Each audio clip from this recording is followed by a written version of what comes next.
В днешната практика ще използваме разгънатия лист. Когато го разтворим,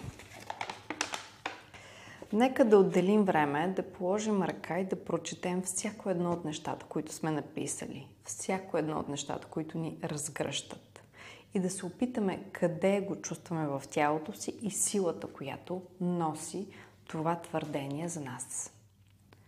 След като прочетем всичко, което сме описали, заграждаме трите, които имат най-голяма сила за нас и се концентрираме върху глагола, който е там. Вдъхновява, разгръща, обича и така нататък.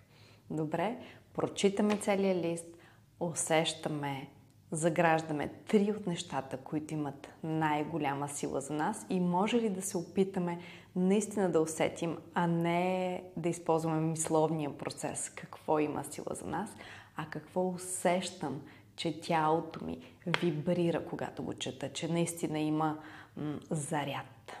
След това отново можем да оставим листа отворен там, където го виждаме често.